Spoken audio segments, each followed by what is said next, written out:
I'm going to try to make this PowerPoint presentation as painless as possible because I basically want to get these cameras in your hands so this way you can actually try it and see what it's all made about, all this great news that it's made about.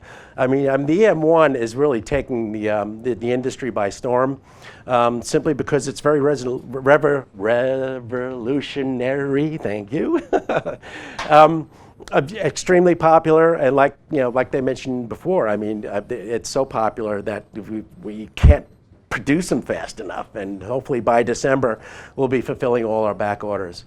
Okay, again, slides. We're going to go through about 70 slides. I'm going to make it as painless as possible for you, but it's just basically going to go over the feature sets of the camera, or what the camera is basically capable of doing. Okay, OM1 product background. Okay, the OM1 EM5. OMD EM5 has got high accolades, Popular Photography 2012 Camera of the Year, as well as DP Review Readers Poll, #1 Camera of the Year. I mean, put basically everything aside that digital SLRs had in 2012. We had to look up at the product background, and it was necessary for the flagship model not only to outperform digital SLR cameras, but also to satisfy 4/3 users.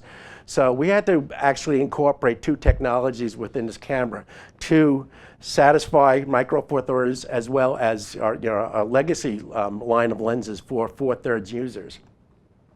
And we came up with the OMD M1.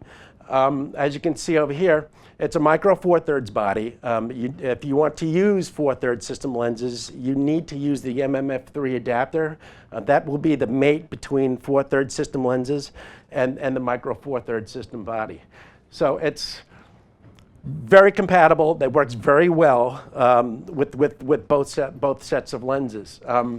A typical example, let's say the 150 f2, being that it has such a large aperture opening, you can actually defocus and create a 3D type of an effect, as you can see over here. 4/3, we have over 23 lenses, excellent lenses that have been proven, and as well as 16 M.ZUIKO micro 4/3 lenses. So again, between the two lens categories, the EM1 is definitely the camera that supports both phase and contrast focusing. So again, phase detection, contrast focusing. We came up with a sensor, what we call the dual autofocusing sensor. A dual autofocusing sensor sees two languages, I call it. That's the easiest way to describe it. The 4/3 system lenses are based on phase detection focus, as well as the new micro 4/3 category is contrast. So we needed something that could communicate with both different types of lens systems, thus the EM1. Okay. Again, we had to also address some issues, but when we came up with this camera, we had to include these special features within the camera itself. We had to maintain best image quality, which is #1. We needed that dual fast autofocus sensor. We needed a super large electronic viewfinder.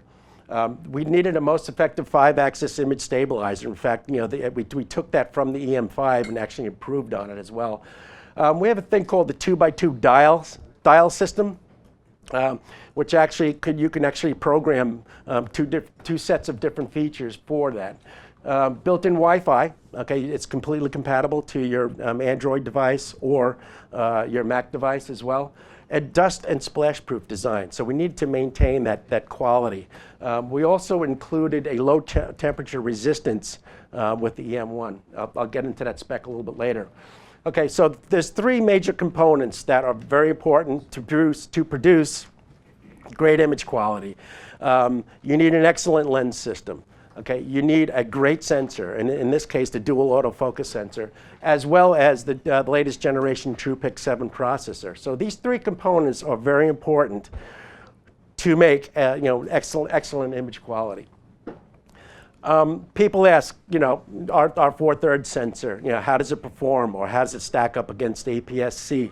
At Olympus in-house tests, you can see that we're outperforming APS-C in quality. Again, those three components: lens, sensor, and processing. And other improvements from the EM5 would be high ISO. You're going to notice that there's a lot more contrast without losing color, and you're still maintaining a sharp image even at higher ISO settings. We also actually removed the low pass filter. Okay, so with that gone, image processing, our image processor TruePic 7 basically takes care of that change. Also, image quality. You'll notice that chromatic aberration has been drastically reduced through the TruePic 7 processing system in the camera. Using small apertures, f/22, traditionally you would get loss of detail. Okay, with the image processing, we've overcome that hurdle, and you can see the big difference on the image to the right itself, shooting at very small aperture settings. Block noise. When shooting video, block noise is usually an issue when you're panning back and forth. This actually has been pretty much mostly eliminated through the processing, through the camera itself. Smart. It's a smart camera. Okay, it knows when you have standard phase detection 4/3 lenses on. It also knows when you actually have your contrast micro 4/3 lenses on. When you mount these lenses to the camera, there's actually two different focusing patterns. 37 focus pattern is made for the standard 4/3 system lenses, and 81 up to 81. Focusing points when using the contrast detection system. So a lot of focus points cover a good portion of the screen. Okay, dual fast. What is dual fast? There's actually parts of the sensor that are dedicated for phase focus. As you'll see, there's actually two groups. There's left and right channels. When the image is actually taken, let me just get the other one. Okay. When the image is actually taken, they're the spots that were provided for focusing. The adjoining sensors actually will interpolate and then put actual image information in the areas that focus. Okay, so you basically are not losing any image quality at all, even though you have dedicated parts of the sensor for focusing. Okay, another thing that we needed to address is contrast detection and phase detection autofocus in a continuous autofocus range. Okay, this is we basically improved it dramatically. Another thing, super spot autofocus. If you look at your focus points, you can actually control the size of your focus points by actually touching the screen and moving the dial up and down. So you have that capability as well. High-speed sequential shooting. When you're shooting in sequential mode, and it's 6.5 frames per second. The tracking has been tremendously improved over the EM5. Super large EVF. Okay, it's been magnified. Okay, if you look at the diagram over here, the E5 is to the left, center E-M1.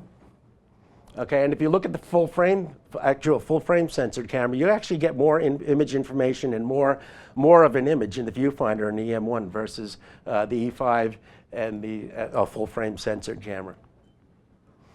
29 milliseconds lag time. That's very, very small. Does anybody know what 29 milliseconds is?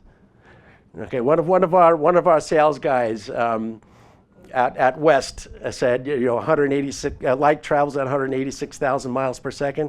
If you were to measure 29 milliseconds, it would be approximately 33 inches. That's how short 29 milliseconds is. So, again, super large EVF, very quick image response, very little lag time.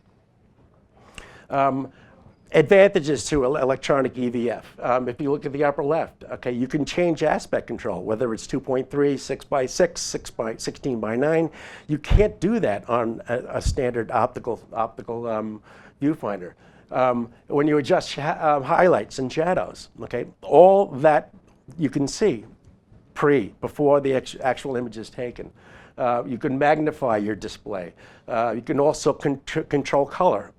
Everything, all these adjustments can be done and can be seen before the image is taken. These are things that you just cannot do on a standard optical viewfinder. Color Creator, we have a color tool that's added on the E-M1. Okay, basically, with using the back and front dials of the camera, you can actually control hue and saturation. This next slide will show you, typical examples that you can get by using Color Creator. Okay, rugged durability. I mean, that's since the E1. When it comes to gasket and sealing, the camera just performs very well. Whether you're in the rain or in the snow. Dust and splash proof. Well, we also added a freeze proof feature within the camera, minus 10 degrees centigrade. So the camera will perform optimally even at that temperature, minus 10 degrees centigrade. As you can see, the camera is fully gasketed, fully sealed. It's a magnesium body. This just depicts the type of gasketing, extensive gasketing that's in this camera itself. So again, don't be fooled. This camera can perform very well in rain and snow conditions. 5-axis image stabilizer. We're the only 5-axis image stabilizer in this type of a camera. Okay, everybody works on X and Y axis. We also include pitch, roll, and yaw as well. It's built into the body. Okay, so any lens that you put on there is stabilized. That's the great feature of having stabilization in the body. And if using the IS Auto image stabilizer, it can actually help when you're going from panning from side to side. The new algorithm, the difference between E-M5 and E-M1 is it's just basically a new algorithm. We actually enhanced the algorithm to make 5-axis work much better. 5-axis is on. The camera's default is on. When you press the button halfway down, you can actually see the actual sensor stabilizing the image. On the E-M5, you would have to actually go into the camera's menu and actually program it to be on. But with the E-M1, it's on automatically, factory default.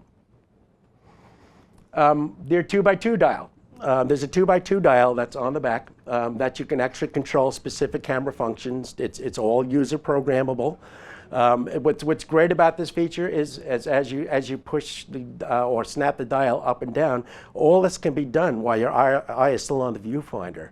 All right, so again, another great feature with the camera, it lets you pick programmable commands much quicker without getting your eye off the viewfinder. This, I'm not going to elaborate on this, but this is basically a lot of the different functions that you can program that 2x2 switch for. Okay, here's some size and weights. If you need to write this information down, I'll just put it on for a second or two. Here's a comparison between E-M1 versus E-M5. You'll notice that it's marginally larger. We made the grip much larger. This way, if you're using 4/3 system lenses, which tend to be larger than micro 4/3, you've got a good gripping surface. You'll notice that the buttons also have been expanded, or this way you can, you cannot do accidental pushing of 2 buttons at one time. This was a great improvement over the E-M5. Here's button layout. If you look to the left, far left, there's dedicated buttons for HDR. There's dedicated buttons for drive. Your power button's right over here up on top.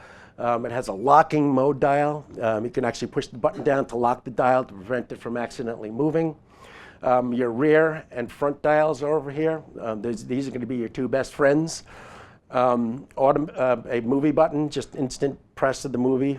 You start your movie, press it again, it's off. 2x2 dials right over here. And you'll notice that the arrow pad is also expanded in size as well over the M5, so much easier to navigate through without accidentally pushing another button or adjacent button. Built-in Wi-Fi. Like I mentioned before, any Android device, your iPad, iPhone, iPod Touch, completely compatible with the camera. You can, to access it, let me just show you quickly just to access. What you would do is you just tap the little Wi-Fi button or on the screen itself. It produces a QR code. You download the Olympus OI Share. It's a free app. Once you do it, you got to scan the QR code. Once you scan the QR code, it provides a communication from your device to your camera itself. questions at the end? Thanks. Once you've established it, this is what you can do. It opens up a whole realm of really cool features within the camera itself. You can control all your modes, whether it's program, aperture, shutter, or manual. You can go into iAuto, you can change shutter speed, you can change aperture, you can change exposure compensation, you can change ISO, you can change white balance. You can actually change your drive mode too. You can go from single to sequential. It's basically just a great tool to use your camera remotely. Live bulb. This is like one of the great features that's available on the E-M5 as well as the E-M1. What it provides is actually it provides you it gives you the opportunity to actually see the image as you're taking the long exposure as it's exposing. So you have the ability to actually stop the exposure whenever need be. Okay, so again, live bulb is also another feature that can be controlled wirelessly. Okay, these are the new OI share functions. Just to go over, just take a quick look at it. And these are your functions that are available when using wireless. Okay. You can also geotag as well. So you do have that ability to geotag your images. Okay, additional features. We've expanded, or I should say enhanced, a couple of art filters within the camera. If you look at the Diorama 2 art filter, we've actually defocused the left and right edges as opposed to usually top and bottom. So we have a Diorama 2. We have a thing called photo feature, or photo story. What that does is it enables you to take actually 3 images on one frame. And this is processed in the camera, by the way. This is not something that's processed through the software. So it allows you to create a story. If you look, there's a lot of different templates that can be used during photo story. Okay, the one on the left is the standard 3 image template. You have a fun frame, what actually mimics actually a Polaroid picture within the picture, and you can actually sign it and add text to it as well. And the one on the right, speed, gives you an option of 2, 4, or I believe 5 different frames to take pictures on. Okay, HDR. Okay, HDR is introduced in the E-M1. There's actually 3 modes. First mode HDR and second mode HDR2 are HDR modes that are processed within the camera. First mode is going to produce an image that's as close as the way your actual human eye would see. Second one actually produces an overprocessed HDR. I know a lot of people that are into overprocessing HDR. So it'll basically generate a painting-like image. The other HDR feature, as you see over here, can be captured up to 12 eV, wide range. Also, this is what you would process in HDR imaging software. So you have the ability to shoot HDR and then process it post. Okay, intervalometer. The camera has also a built-in intervalometer. You can shoot 1 to 999 images. You can actually change the interval time from one second all the way up to 24 seconds. So for anybody that's into doing the intervalometer for whatever is a construction scene or a flower growing or something, you can do that with this camera. Handheld Starlight mode. What's nice about handheld Starlight mode, it gives you the ability to take pictures of, let's say, a city lit up at night, a skyline, while hand holding a camera, not on a tripod. It boosts up the ISO and creates a nice image. It actually also shoots a number of images and combines it into one. So hand-holdable pictures, at night, which is amazing. Here's a typical example in San Diego. Okay, speed. Okay, 10 frames per second. The buffer will write up to 30. I mean, you can shoot 36 frames before it actually starts to write the buffer into the buffer at single autofocus mode, and 6.5 frames if you shoot RAW, up to 50 frames. So that the buffer has been increased in the camera as well. Okay, so again, 10 frames RAW, 36 frames single autofocus, 6.5 frames RAW, 50 frames in continuous autofocus. High-speed shooting. Okay, we've introduced 1/8,000th of a second. Okay, if you're shooting fast lenses like 1.8 lenses, it's going to give you the ability to narrow your depth of focus. A lot of people like shooting with very narrow depth of focus. Produces a 3D quality in an image itself. So again, if you can pop up the shutter speed up to 8,000th of a second, you have the ability, even during daylight, to use larger lens openings. Okay, flash speed sync has been improved as well. 3/20th of a second using the actual or supplied flash that comes with the camera. Flash sync of 1/250th of a second using other type flash units as well. So that has been improved drastically. Let's get to lenses. We actually produced a different tier of Olympus M.ZUIKO lenses when it comes to micro four thirds. That's the top category. Top category is considered M.ZUIKO Pro. The new 12 to 40 millimeter lens is in that category. It's a lens that has a design of mostly metal components. All the optics, whether it be high resolution optics or aspherical elements, all the best of the optics that you're going to see is going to be in M.ZUIKO Pro. The zooms will be fixed aperture. They'll be very bright.